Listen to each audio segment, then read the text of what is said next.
Assalamualaikum warahmatullahi wabarakatuh. Selamat siang semuanya.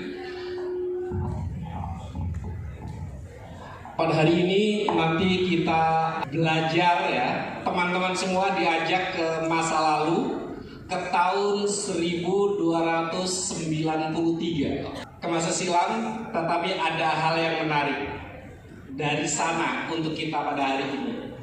Untuk sekedar pengenalan awal sebelum saya mengacak-acak bukunya Mas Heru. Jadi saya dengan singkat saya mencoba mengacak-acak, mengerjakannya 20 tahun. Kalau ngacak-acak nggak perlu 20 tahun Mas Heru. Saya memulainya dengan satu perkenalan.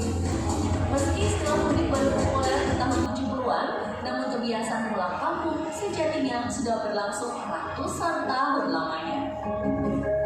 Tradisi mudik itu udah cukup lama ya di Indonesia ini.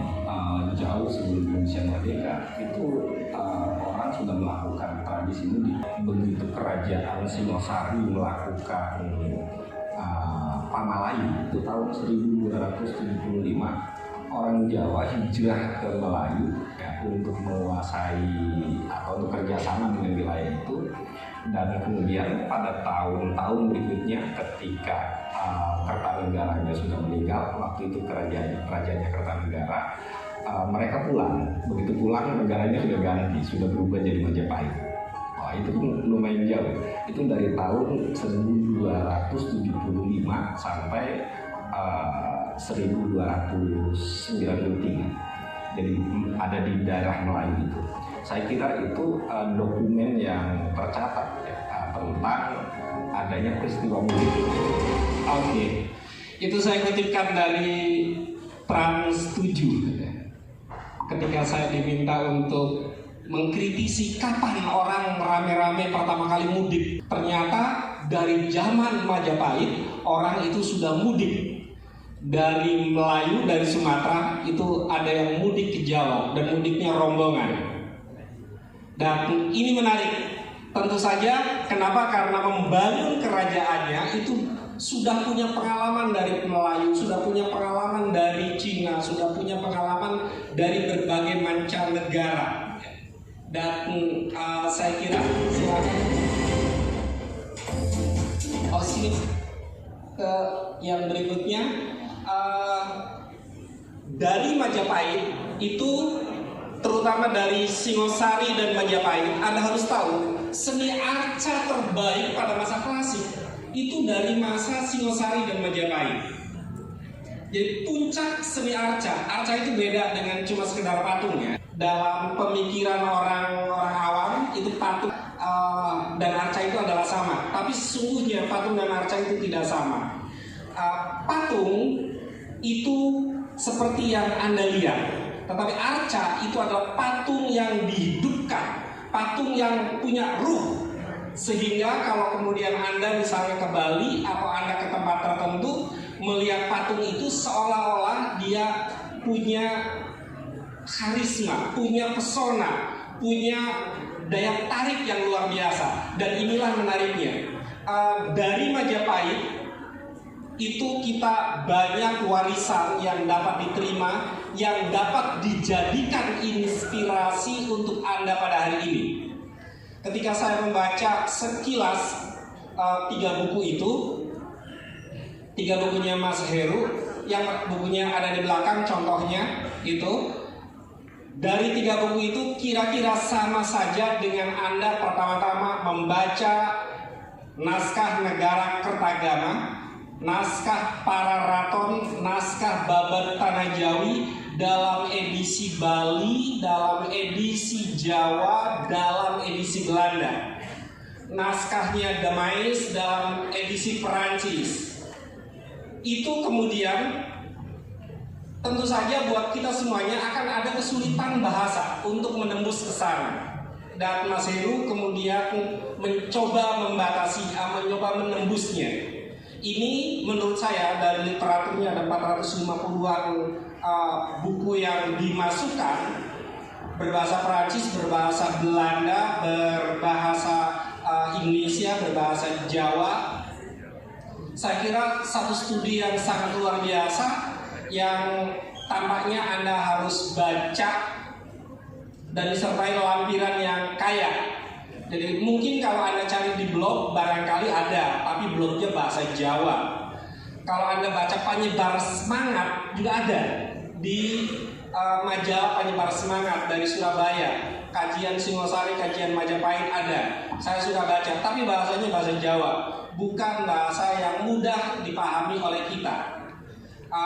Belum lagi kalau kemudian baca punya Brandes, punya Kern, punya Krom, semuanya berbahasa Belanda. Meskipun bahasanya tahun 50-60-an, tahun 1950-an, 1960-an, bukan bahasa Belanda tahun 1800-an, tetapi saya kira buat kita yang tidak dekat dengan bahasa Belanda, ini satu hambatan yang besar.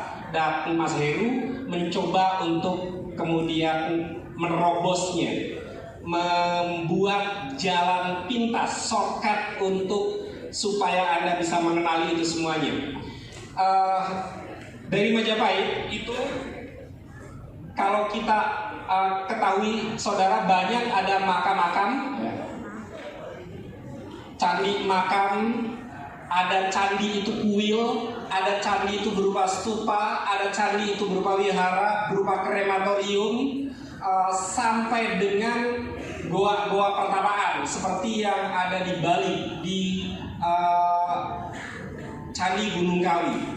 Intinya, seluruh bangunan-bangunan yang kita kenal sebagai candi itu sebenarnya bukan hanya bangunan peribadatan, bukan cuma sekedar kuil, dan bukan cuma sekedar bangunan yang dipergunakan untuk pemakaman, yang memang dari awal ke asal katanya candi dari Cimandi, dari Candi Kegeraha, jadi tempat hunian di Setra Gendomayit, tempat hunian yang ada di daerah pekuburan.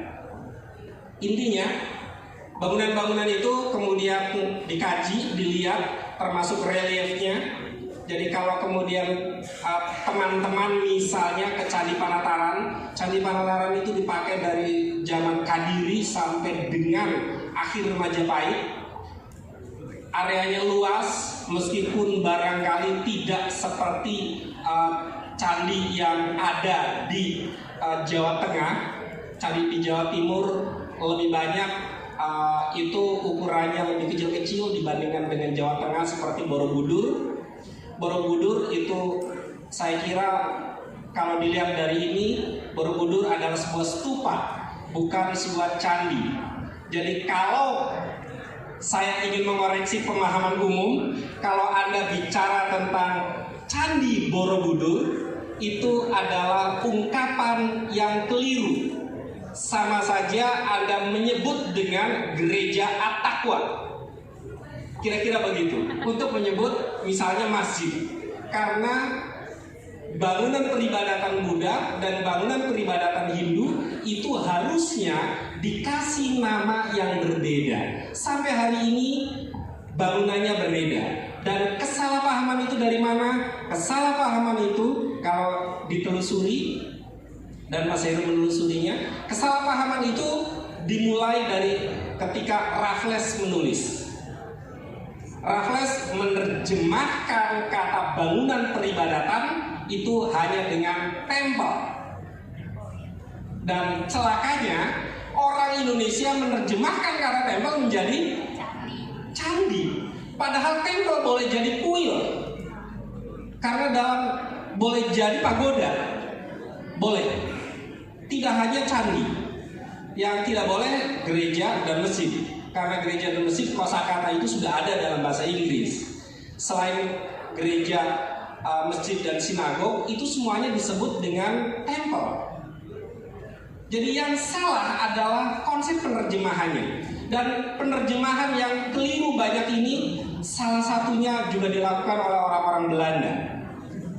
Sehingga kita banyak mengalami perubahan-perubahan yang harusnya kita sebut dengan koreksi sejarah. Dan koreksi ini banyak dilakukan. Antara lain misalnya Mas Heru juga mensitir tentang adanya hoax. Jadi hoax bukan hanya zaman sekarang, dari zaman Tribuana Tunggadewi juga sudah ada hoax. Dan hoaxnya luar biasa. Hoaxnya hoax jenis perselingkuhan, kira-kira begitu. Yang berselingkuh raja-raja dengan pejabat-pejabat negara.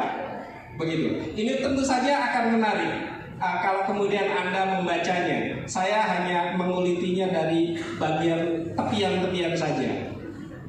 Arca saya kira tadi sudah disampaikan sekilas. Arca dari zaman Majapahit dan Singosari itu adalah arca-arca terbaik, wanita tercantik di dunia. Di dalam prasasti, di dalam patung-patung arca-arca itu adalah arcanya Kendedes. Itu arca tercantik di dunia, bukan Cleopatra. Anda boleh bandingkan dari segi kehalusan buatannya sampai dengan kira-kira tipikal ideal kecantikan. Kalau dihitung kecantikan masa modern, arca Kendedes jauh lebih cantik dibandingkan Cleopatra. Anda boleh bandingkan. Prasasti saya kira ini. Kalau prasasti tentang Singosari Majapahit itu banyak sekali, terutama dari Majapahit. Itu dari prasasti Kudadu sampai prasasti Mulamalurung. Kajian-kajian yang prasasti Mulamalurung itu kalau Anda pelajari, ini merupakan koreksi dari kejadian-kejadian yang ada pada kitab sastra yang perlu dikoreksi. Dan saya kira kemudian ini bisa dibahas. Karya sastra ini yang menarik. Jadi bukunya Mas Heru itu kira-kira dasar pertamanya adalah dari Negara Kertagama yang dipasok dengan prasasti, kemudian disupport oleh buku yang lain itu Pararaton. Kenapa? Karena Negara Kertagama ditulis tahun 1365. Peristiwa sesudah 1365 itu tidak tercatat. Sejarah Majapahit sesudah itu tidak tercatat. Jadi kemudian direkam oleh Pararaton. Sementara Pararaton ditulis jauh sesudah periodiknya. Jadi perlu dikritisi itu. Dan saya kira Mas Heru banyak melakukan koreksi dalam hal ini.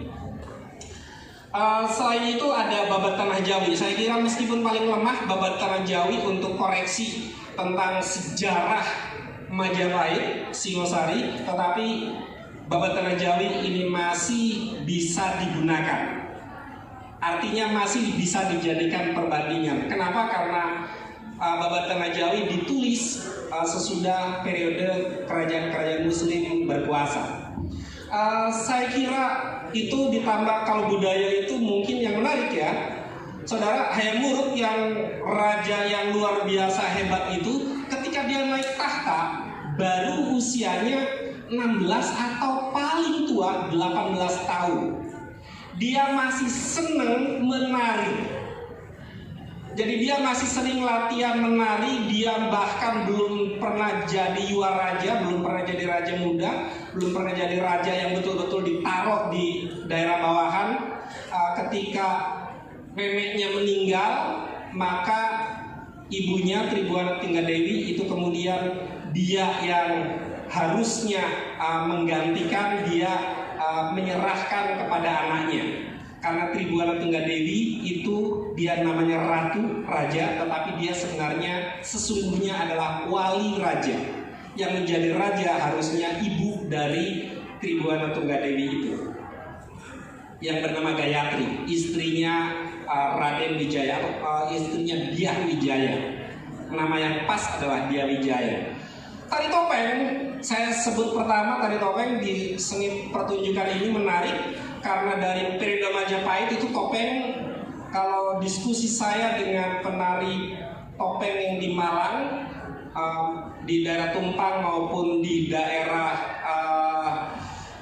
Kota Malang sebelah selatan, itu pada masa Majapahit topeng itu ada sampai 59 karakter. Tetapi kemudian yang menyebar ke wilayah-wilayah, termasuk salah satunya yang mewarisi itu adalah Cirebon. Topeng Panji di Cirebon itu hanya mewarisi 5 karakter saja. Dan kemudian peradaban topeng dari Cirebon itu dibawa oleh orang Betawi ke Jakarta. Orang Betawi punya juga kesenian topeng Betawi, tetapi tidak pakai topeng. Mengapa? Karena buat orang Betawi yang Anda kenal sebagai topeng itu, buat orang Betawi itu bukan topeng. Kalau Anda memakai tutup kepala yang seperti itu dari kayu itu Anda pakai kedok, bukan topeng. Jadi topeng Betawi itu awalnya tidak menggunakan kedok.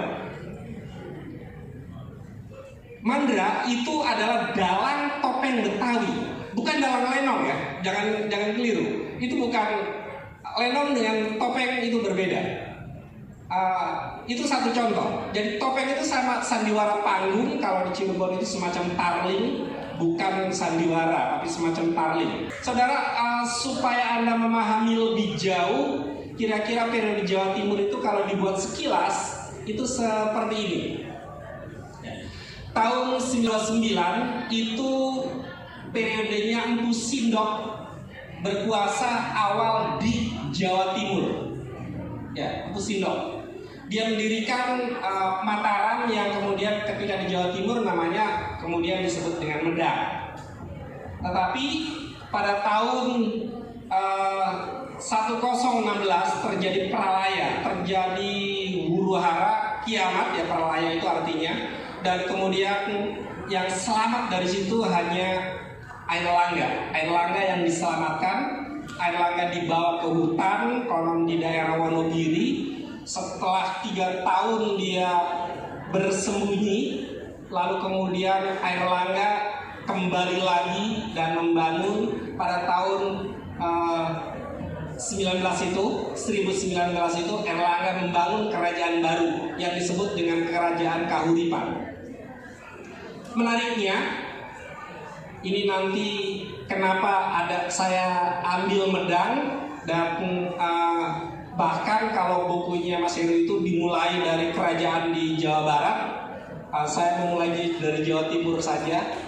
Kenapa Medang? Karena ada warisan yang kemudian sampai sekarang ada di KBRI di mana-mana, yaitu Airlangga sedang naik Garuda. Ya, Airlangga sebagai Wisnu sedang naik Garuda. Kalau kita datang ke GWK di Bali atau kita datang ke kantor-kantor KBRI di luar negeri, maka kita akan ketemu dengan patung dari masa Airlangga itu. Airlangga naik tahta, naik Garuda yang dikenal dengan Garuda Wisnu, atau di Bali dikenal dengan Garuda Wisnu Kencana. Kalau terlalu jauh ke Bali, terlalu mahal ke Bali, datang saja ke Mojokerto. Di Mojokerto itu ada di Museum Majapahit. Ada dalam di situ yang dikisahkan. Pada tahun 1042, Airlangga membagi kerajaan menjadi 2, menjadi Janggala dan Kadiri. Ketika dibagi 2, itu kemudian 2 kerajaan itu bentrok terus. Anak-anak Airlangga bentrok terus, sehingga Airlangga yang sedang bertapa kemudian dihubungi, Airlangga balik lagi. Ya sudah, kalian cabut mahkota kalian. Mahkota 2 anak dari Jenggala dan dari Kadiri itu diambil, lalu kemudian yang menjadi raja itu adalah Airlangga kembali. Anak-anaknya bagaimana? Anak-anaknya diem. Ya paling papa sebentar lagi juga wassalam. Betul.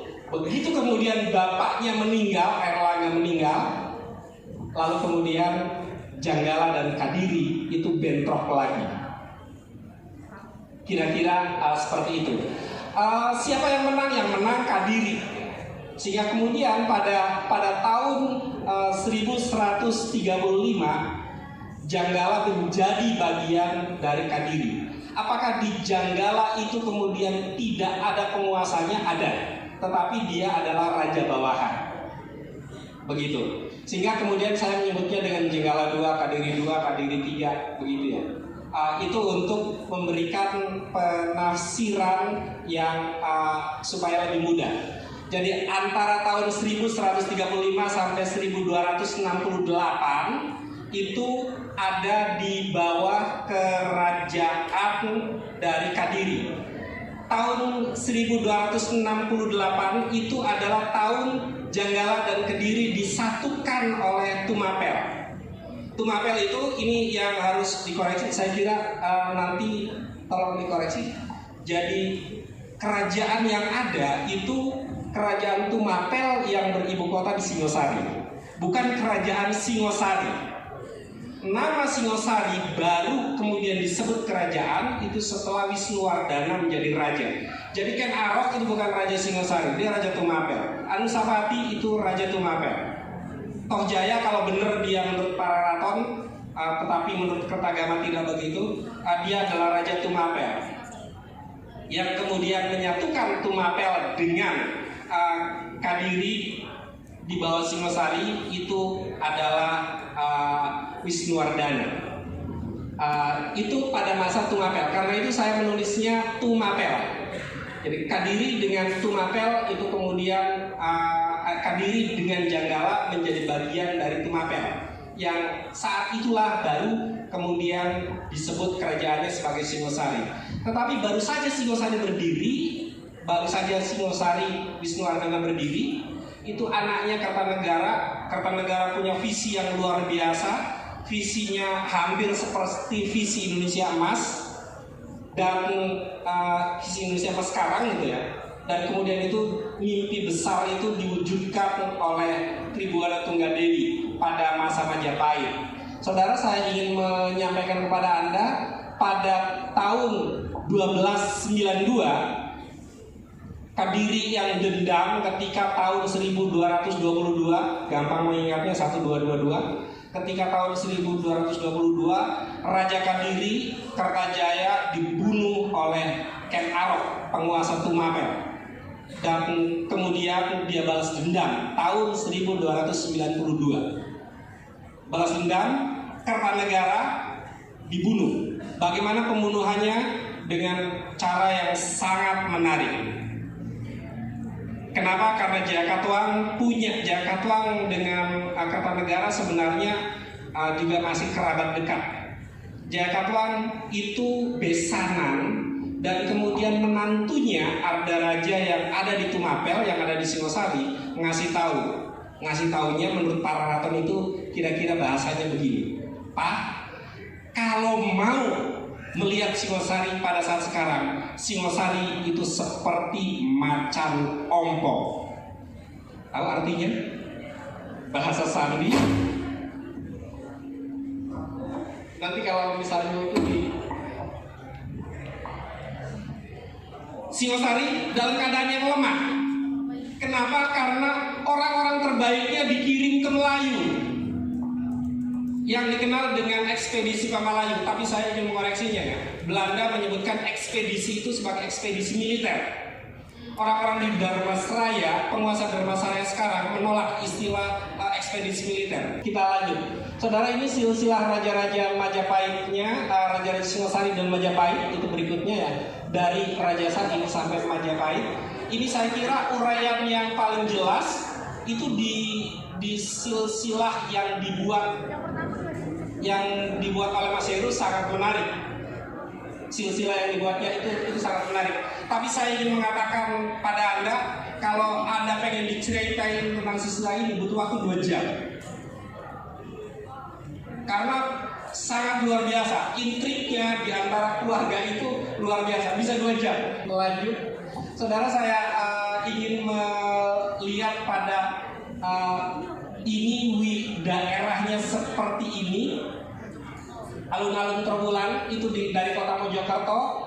Itu di sebelah utara Bodronoyo itu ada daerah yang ada sekarang stasiun Tarik, desa Tarik. Disitulah awal muasalnya kerajaan Majapahit dibangun. Tetapi kemudian pindah ke Trowulan. Trowulan itu yang ada di dekat Candi Tikus, yang bawah itu. Ada di daerah situ. Di situ dia bangun. Kenapa? Karena daerah sebelah utara Kaliberantas itu sering kebanjiran karena alirannya mengalir ke Brantas dan Kalimas, jadi sering kebanjiran. Daerah Canggu sering kebanjiran, daerah Mojokerto sebelah utara itu sering kebanjiran, jadi dia menghindar ke wilayah selatan, yaitu ke daerah Trowulan sekarang. Di daerah itu, ini kira-kira Trowulannya. Kita akan menjelajahi situs-situs peninggalan Kerajaan Majapahit yang tersebar di Kecamatan Trowulan, Mojokerto. Para sejarawan meyakini bahwa kawasan ini adalah pusat ibu kota dari Kerajaan Majapahit. Bayangkan, disinilah dulu pusat peradaban, politik, dan kebudayaan yang pengaruhnya menyebar hingga kawasan Asia Tenggara. Begitu kita masuk ke Trowulan, rasanya seperti masuk ke mesin waktu. Di mana-mana kita bisa lihat sisa-sisa kemegahan masa lalu, mulai dari candi, gapura, sampai kolam kuno yang mempesona. Petualangan kita dimulai dari Gapura Wringin Lawang, sebuah gapura agung yang diduga sebagai pintu gerbang masuk ke salah satu kompleks penting di ibu kota Majapahit. Di sebelah utara jalan raya ada Candi Gentong, Candi Brahu, dan Siti Inggil. Ada juga tempat yang diyakini sebagai makam Raden Wijaya, Candi Siti Inggil, dan makam Siti Inggil. Di seberang jalan raya ada kantor Balai Pelestarian Kebudayaan Jawa Timur, yang pada masa kolonial Belanda dahulu dijadikan kantor para peneliti Majapahit.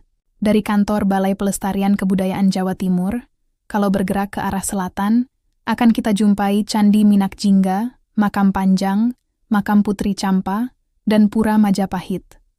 Semua artefak itu ada di dekat kolam Segaran, yang letaknya berseberangan dengan Museum Majapahit. Kalau kita bergerak terus ke arah selatan dari Museum Majapahit, maka akan berjumpa dengan Pendopo Agung, Makam Panggung, dan situs Sumur Kuno. Juga akan kita jumpai Candi Kedaton, Sumur Upas, dan situs Umpak Sentono Rejo. Kompleks Makam Troloyo adalah bukti bahwa sejak zaman Majapahit, sejumlah tokoh Muslim sudah berada di kawasan ibu kota Majapahit. Hal ini memperlihatkan praktik toleransi beragama yang sangat kuat. Kalau kita bergerak terus ke arah tenggara dari Museum Majapahit, maka akan berjumpa dengan Candi Bajang Ratu, Candi Tikus, dan situs Kumitir. Demikianlah, setiap sudut di Trowulan ini punya cerita tersendiri. Mengunjungi Trowulan itu seperti membaca buku sejarah raksasa secara langsung. Kita bisa merasakan denyut kehidupan masa lalu dan mengagumi betapa hebatnya peradaban nenek moyang kita. Saudara, saya ingin secara sekilas, Bali pada hari ini, Bali pedesaan ya, bukan Bali kota. Bali pada hari ini, saya berkesempatan kurang lebih 2 tahun saya tinggal di Bali. Saya belajar di sana sambil berwisata keliling. Bali pada hari ini adalah Majapahit tahun 1400. Jadi kondisi Bali hari ini itu Anda bayangkan itu kondisi Pulau Jawa tahun paling tidak tahun 1500. Kira-kira kata clue-nya itu ada 2 ya. Di Bali itu orang Bali itu hanya ada 2 macam, ada Bali Age dan ada Bali Majapahit. Bali Age itu bukan orang Hindu. Bali Age itu orang yang kita kenal beragama animis dinamis. Adanya di mana? Di Trunyan, di antara lain itu yang terkenal itu di Trunyan. Sehingga ketika ada penelitian antropologi di Trunyan, peneliti itu selama 8 bulan dibohongi oleh orang Trunyan. Ditanya agamanya apa? Hindu. Padahal ternyata dia bukan. Kenapa dia sangat menolak orang asing untuk datang. Jadi orang Bali Age itu penduduk aslinya. Sedangkan yang lain itu adalah Bali Majapahit. Jadi begitu waktu saya di sana ditanya dari mana, saya dari Jawa. Lalu kemudian saya juga orang Jawa. Saya orang Jawa. Itu artinya orang Bali Majapahit, keturunan Bali Majapahit. Kira-kira begitu. Itu yang pertama, kata kunci yang pertama. Kata kunci yang kedua, Hindu di Bali. Hindu di Bali kalau menurut keadaan pura yang ada di Besaki. Besaki itu pusat pura yang agungnya di Pulau Bali. Di Besaki itu ada 18 jenis aliran kehinduan yang ada di Bali. Jadi aliran kehinduan yang ada di Bali itu banyak, mungkin lebih dari 18 itu. yang ada di Bisaki saja ada 18 aliran. Dan ini tentu saja sangat menarik.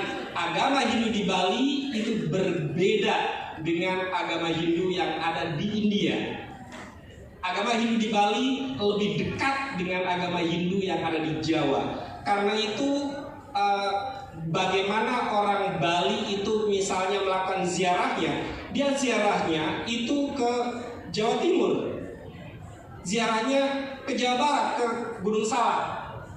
Karena di Gunung Salak ada pura, dia dianggapnya lebih tua dari pura yang ada di Jawa Timur. Saya kira itu mungkin ini bisa membuka wawasan untuk Anda, tapi yang paling menarik dari studinya yang dilakukan selama 20 tahun oleh Mas Heru itu kira-kira adalah sebuah studi bibliografi yang saya kira ya mampu mengalahkan studi biografinya orang-orang yang berlatar sejarah karena menguasai bahasa sumbernya, bahasa Belanda. Terima kasih. Assalamualaikum warahmatullahi wabarakatuh.